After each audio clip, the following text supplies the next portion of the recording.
সর্বসাকুল্যে সব মাছ বিক্রি করে ৮ লক্ষর উপরে টাকা, এবং আমি আমার ভাগে ১ লাখ টাকা পেয়েছি। যেমন জাপানের সাথে ক্রস করে আমরা যে একটা মুরগি, শুভ্র মুরগি, ওর নিয়ম হচ্ছে ২০০টা ডিম দেবে, তারপরে আর ডিম দেবে না।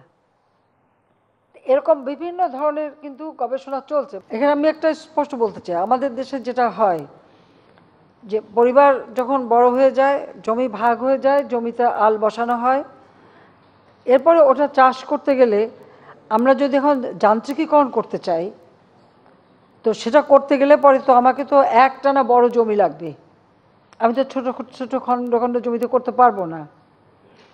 সেখানে যে কারণে জাতিপিতা বঙ্গবন্ধু শেখ মুজিব বলতেন যে আমাদের যতগুলি আইল আছে সেই আইলগুলি যদি জোড়া দেওয়া হয় তো ফরিদপুরের মতো মানে একটা জেলার সমান অতখানি চাষোপযোগী জমি আমাদের বের হয়ে আসবে।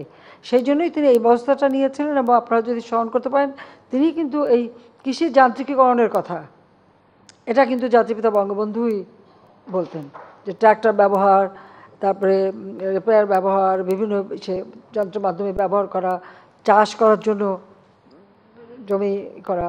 আর মালিকানাটা কিন্তু মালিকানা যার মালিকানা তার থাকবে, মালিকানা তো কেউ নেবে না। আর এখন তো আমরা ডিজিটালাইজড করে ফেলেছি, সমস্ত রেকর্ড যার যাটা তার হাতেই থাকবে, কাজে কৃষকের জমি তো কখনো নেওয়া হবে না।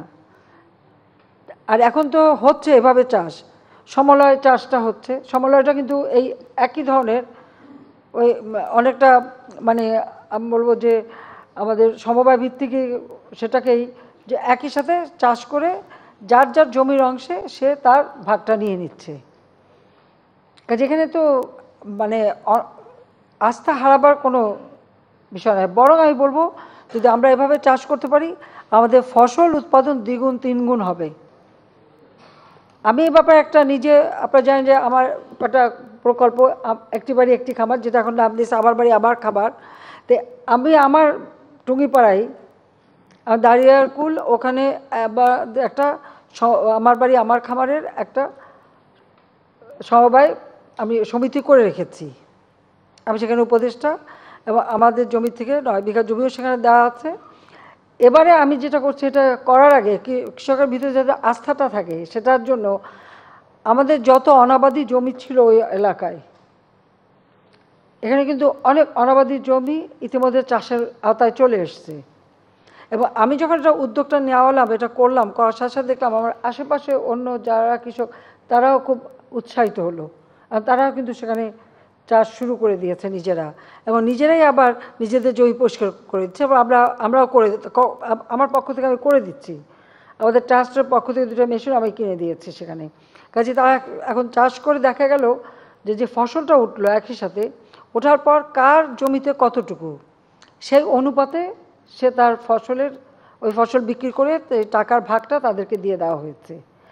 আর আমাদের ওখানে পানি বেশি, তো যখন আমরা এই চাষ করি যেখানে যে পানি বেশি ছিল সেখানে কিন্তু মাছের চাষ হয়েছে।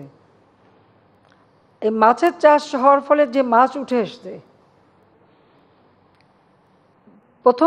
প্রথমেই পেলাম 88 মণ মাছ, তার পরবর্তীতে আর এক ধাপে আসলো আরও প্রায় 102 মণ, এরপরে আরও প্রায় 10 না 15 মণ মাছ পাওয়া গেল।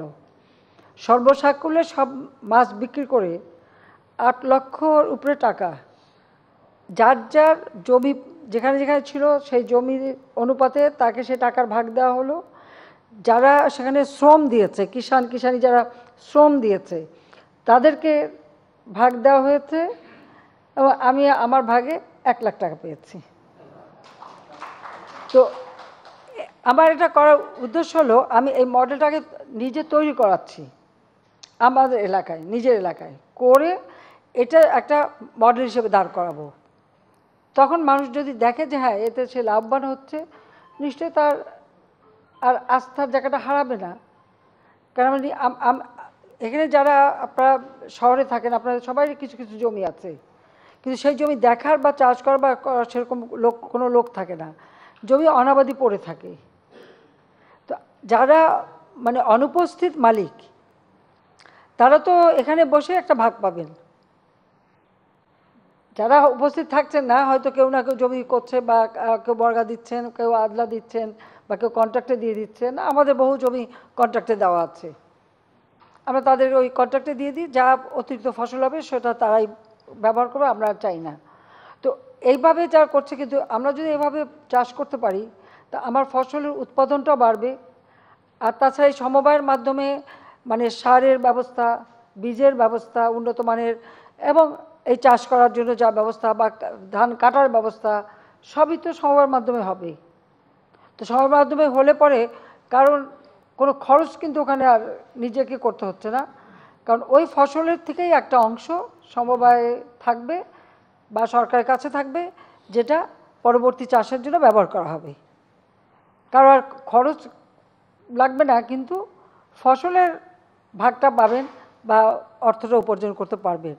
সেইভাবেই আমরা কিন্তু এটা করতে চাচ্ছি, এবং যেটা জাতিপিতা করতে চেয়েছিলেন কিন্তু করতে দেওয়া হয়নি। যদি এটা হতো তা আজকে আমাদের কোনোদিন আর দেশে খাবার ঘাটতি ছিল না।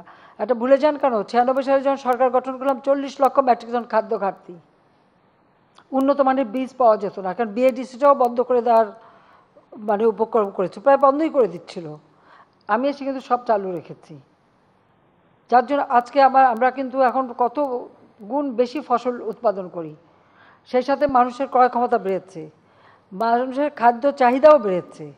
আগে যারা একবেলাও খাবার জোটাতে পারতো না, আল্লাহর রহমতে এখন কম করেও 2 বেলা তো তারা খায়, 3 বেলা 4 বেলাও খেতে পারে, সেই সক্ষমতা বেড়েছে। আমরা তো হিসাব করি যে আমার কত ফসল হলো, আমার কত মানুষ কে কতটুকু খেতে পারে, তার একটা কিন্তু হিসাব করতে হয়। তো হিসাব করে আমরা দেখি যে আমাদের কিন্তু খাদ্য চাহিদাটা বেড়ে গেছে।